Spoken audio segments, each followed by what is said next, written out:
오늘 말씀의 제목 따라 보실까요? 예배가 축복의 길입니다. 자, 오늘도 주님 앞에 나와서 예배하는 우리 모든 성도님들의 가정에 주님의 은혜와 평강이 충만하시기를 바랍니다.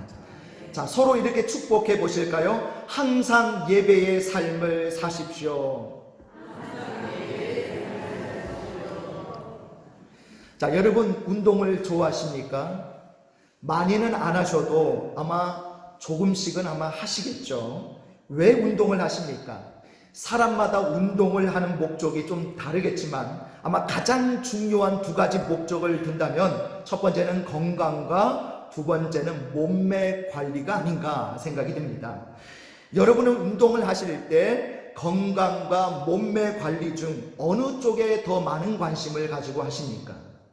자, 제가 한번 알아맞혀 볼까요? 우리 젊은 분들은 몸매 관리를 위해서 하실 것 같고 우리 나이 드신 분들은 아마 건강을 위해서 하실 것 같습니다. 자, 만일 몸매를 위해서 운동을 한다면 어떤 운동을 하는 게 좋을까요? 자, 무조건 많이 하면 좋을까요? 그런데 그렇지 않다라고 합니다. 심한 비만에 시달리던 20대 청년이 살을 빼기 위해 운동을 시작했습니다.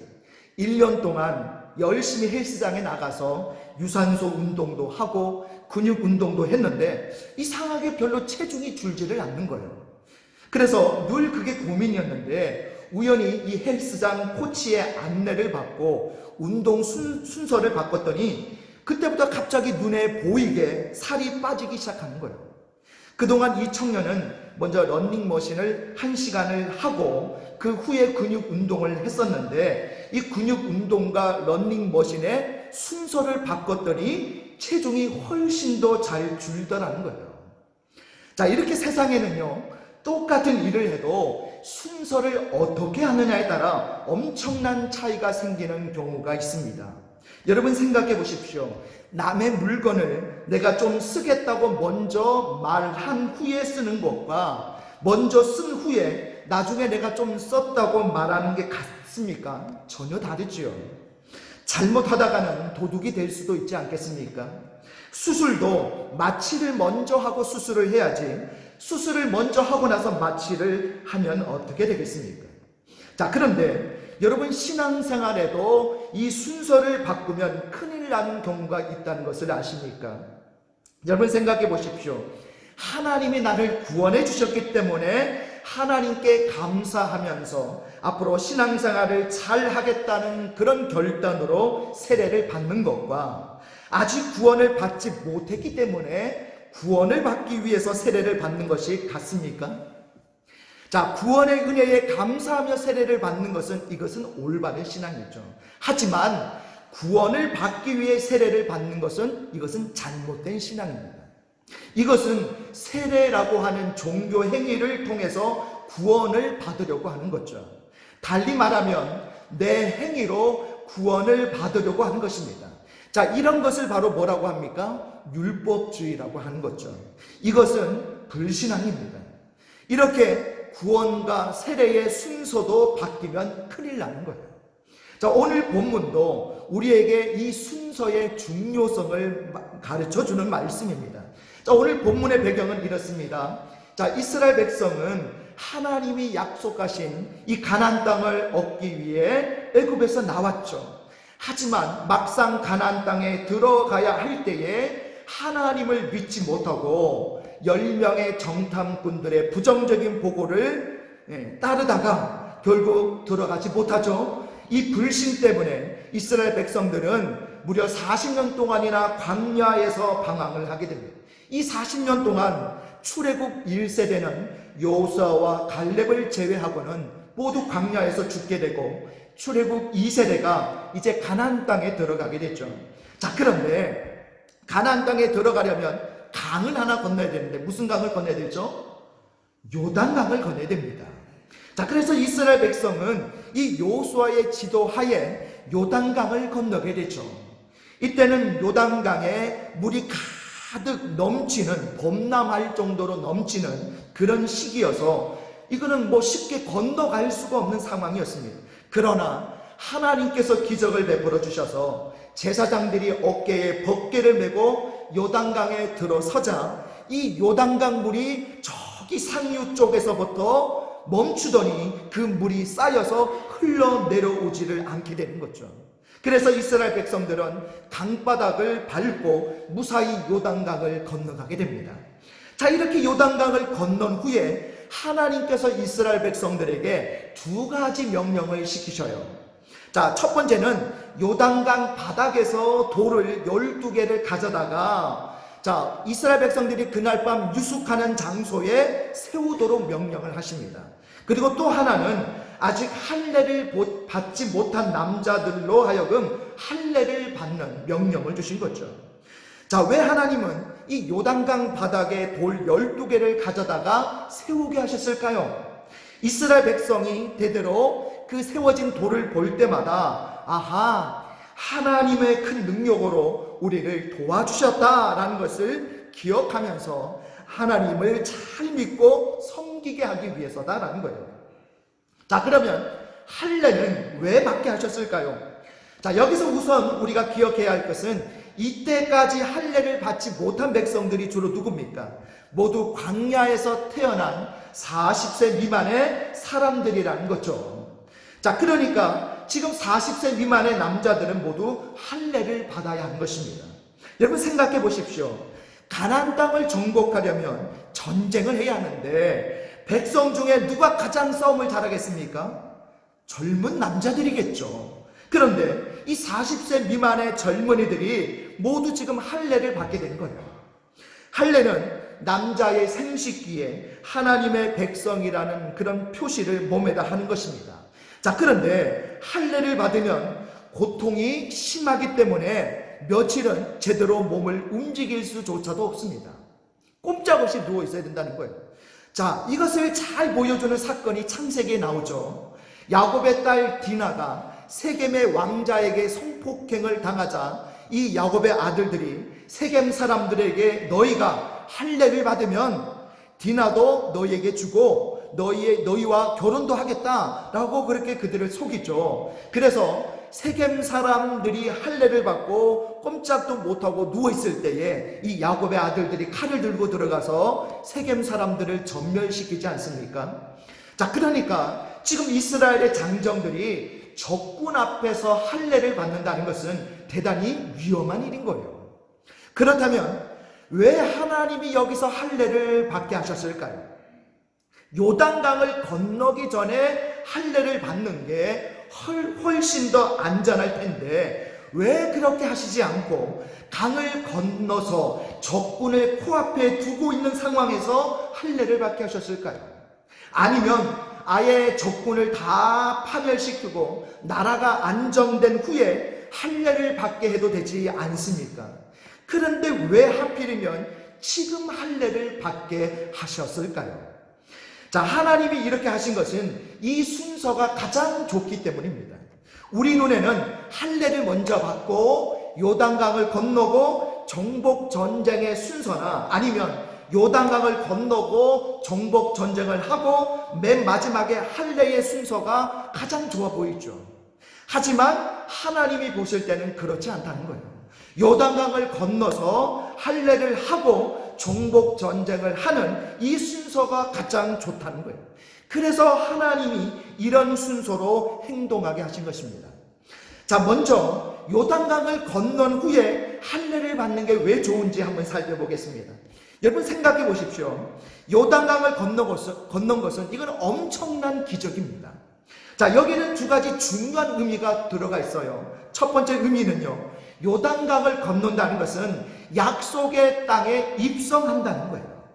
신명기 11장 31절에 보면 이런 내용의 말씀이 나와요. 너희가 요단을 건너 너희의 하나님 여호와께서 너희에게 주시는 땅에 들어가서 그 땅을 차지하려 하나니 반드시 그것을 차지하여 거기 거주할지라 라고 말씀하고 있습니다. 그러므로 요단강을 건넌다는 것은 이거는 가나안 땅에 입성한다는 의미가 있고요. 두 번째 의미는 요단강을 건넌다는 것은 하나님의 놀라운 능력을 체험하는 의미가 있습니다. 하나님은 요단강을 건너게 하실 때에 강물이 쌓이는 기적을 행하지 않으셨습니까? 이거는 전무후무한 기적이죠. 그러니까 이스라엘 백성이 요단강을 건넌 것은 사람의 힘으로는 죽었다 깨어나도 할 수 없는 기적적인 구원의 축복을 받은 거예요. 자, 그런데 이스라엘 백성이 할례를 받은 후에 이런 구원의 축복을 받으면 어떻게 생각하겠습니까?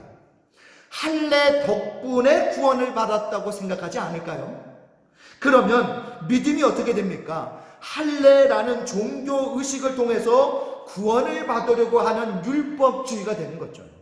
그러면 하나님의 은혜를 의지하지 않고 자기의 종교 행위를 의지하는 잘못된 신자가 되고 마는 것입니다. 실제로 이 할례를 통해서 구원을 받으려고 하는 율법주의는요, 이스라엘 백성들에게 계속해서 두고두고 문제가 됩니다. 심지어 예수님을 믿어도 할례를 받아야만 구원을 받을 수 있다라고 생각하는 사람들이 있을 정도였습니다.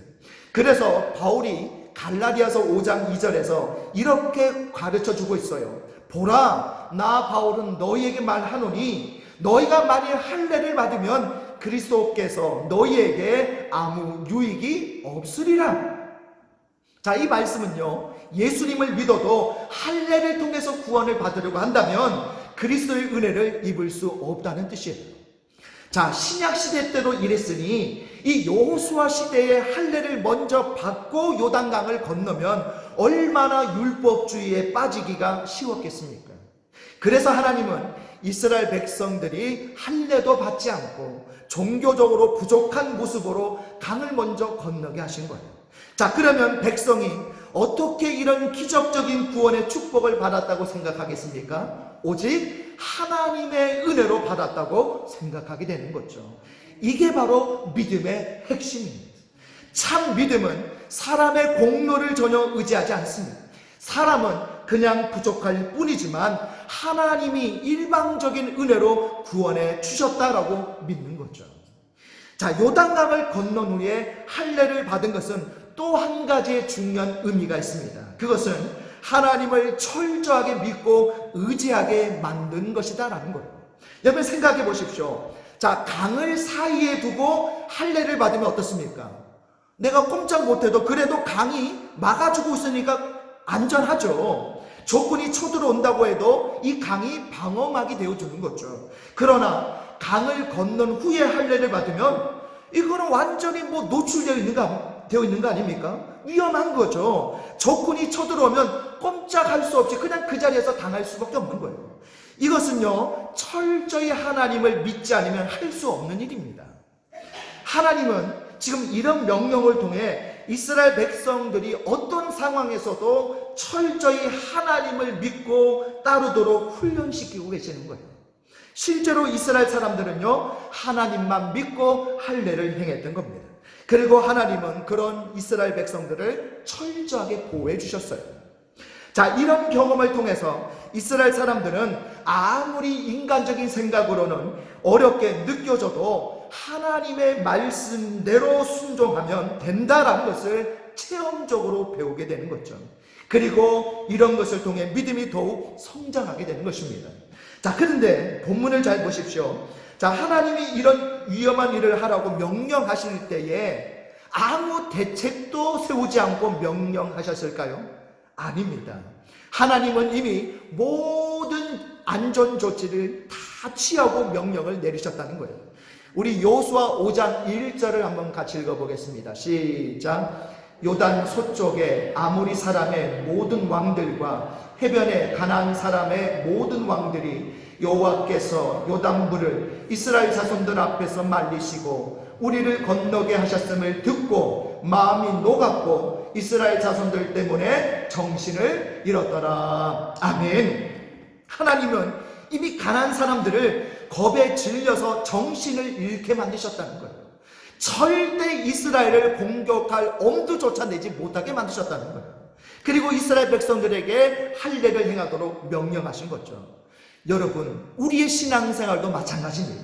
세상에는 하나님 말씀대로 살다가는 꼭 망할 것처럼 보이는 경우가 얼마나 많은지 모릅니다. 그러나 여러분, 그것은 인간의 눈으로 볼 때 그런 거예요. 하나님의 눈으로 볼 때 절대 그렇지 않습니다. 하나님은 이미 모든 보호장치를 다 마련해 두시고 명령하시는 것입니다. 그래서 우리가 하나님 뜻대로 살면 절대로 망하지 않는 줄 믿습니다. 오히려 놀라운 축복을 받게 되는 줄 믿습니다. 이스라엘이 요단강을 건넌 후에 할례를 받았지만 망하기는커녕 오히려 가나안 땅을 정복하게 된 것과 같아요.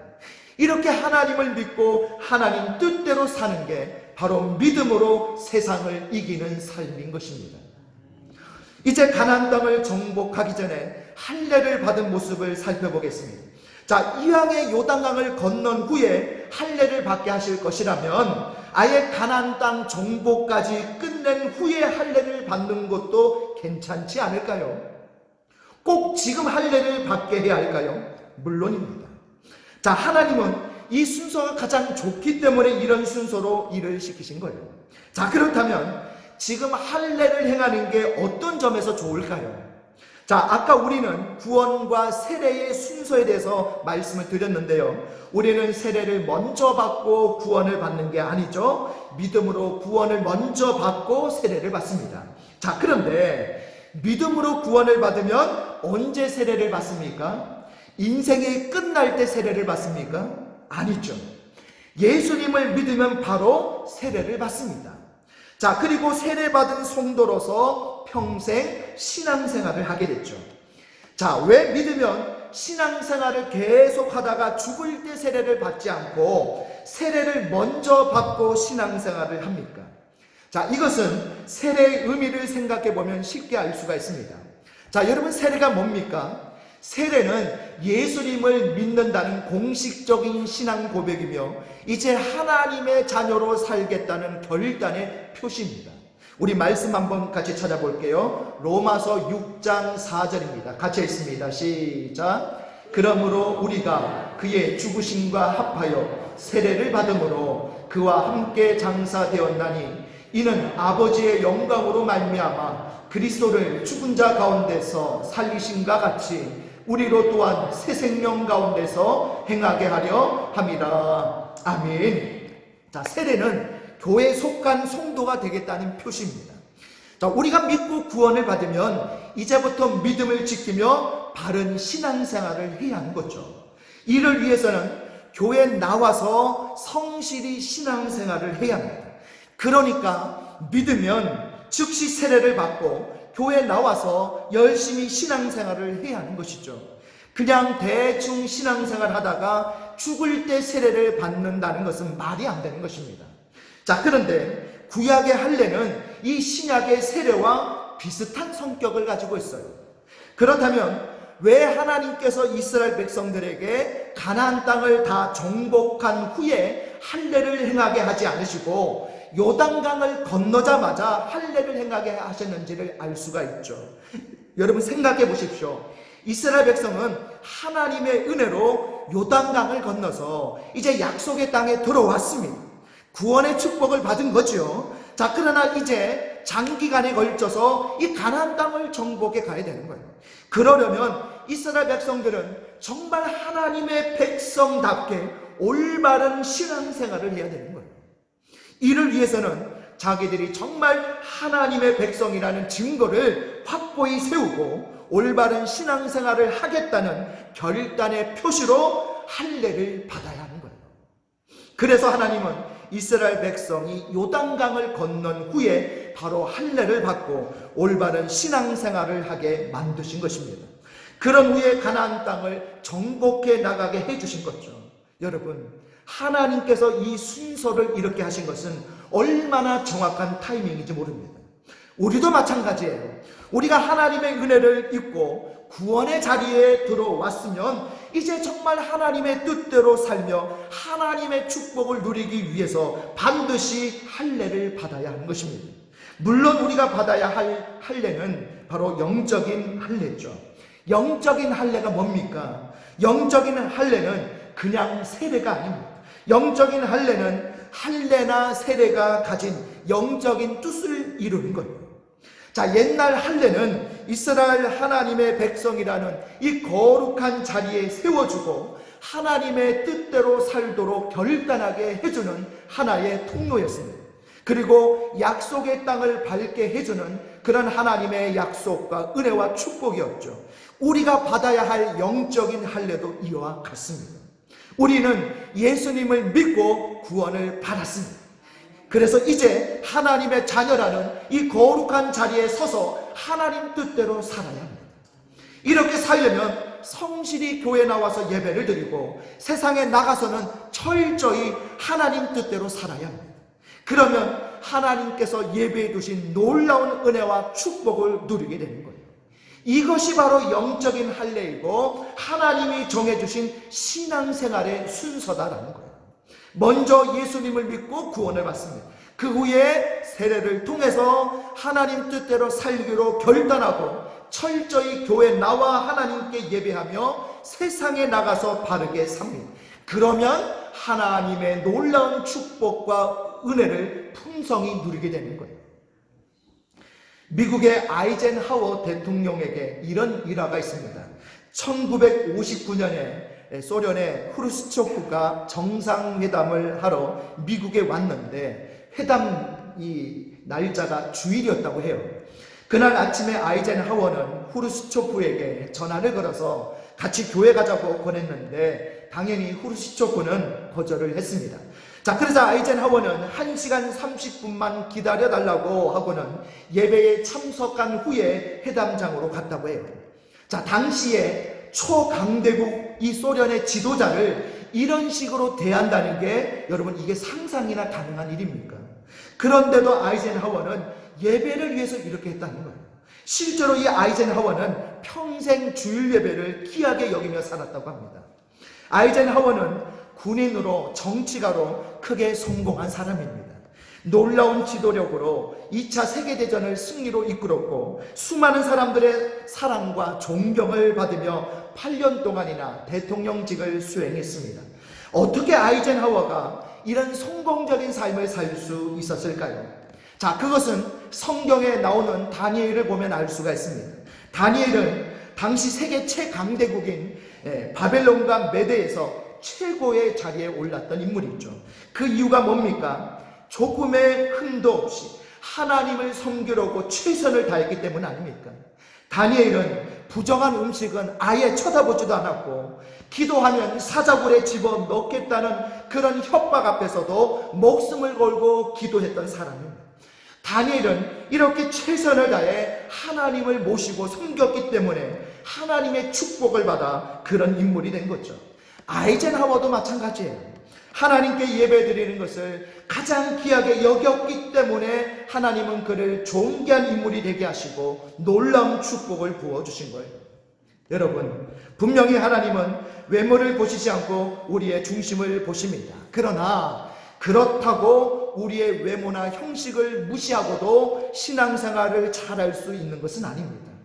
우리는 그렇게 영적으로 훌륭한 사람이 아닙니다. 그래서 하나님은 교회를 세우시고 예배를 제정해 주셔서 끊임없이 우리가 하나님 앞에 나와서 점검받고 결단하고 회개하도록 우리를 이끌어 주시는 거예요. 그리고 이 예배를 통해 우리가 하나님의 말씀을 듣고 하나님 뜻대로 살게 해주신 것입니다. 이런 교회 생활과 예배가 하나님이 우리에게 은혜를 베풀어 주시는 길인 줄 믿습니다. 그래서 우리는 교회에 나와서 예배를 드려야 됩니다. 그래야 하나님의 은혜와 축복을 받을 수 있는 거예요. 만일 교회 잘 나오지 않고 예배와 기도와 또 하나님을 만나는 교제하는 시간을 갖지 않으면 우리는 절대로 건강한 신앙인이 될 수가 없습니다. 그래서 하나님은 우리가 예수님을 믿고 구원을 받으면 바로 세례를 받게 하고 교회 생활을 하게 하시는 거예요. 이게 바로 오늘 본문에서 이스라엘이 요단강을 건너자마자 할례를 받은 것과 같습니다. 그러나 할례가 이스라엘에게 요단강을 건너는 기적을 베풀어 주는 것은 아닙니다. 그런 구원은 오직 하나님의 은혜로 주어지는 거예요. 할례는 은혜로 구원받은 사람이 하나님을 잘 섬기고 하나님 뜻대로 살며 하나님의 축복을 받도록 돕는 거예요. 우리 모두가 우리의 종교 행위로 구원을 받으려고 하지 말고 오직 예수님의 은혜로 바른 믿음을 가질 수 있기를 바랍니다.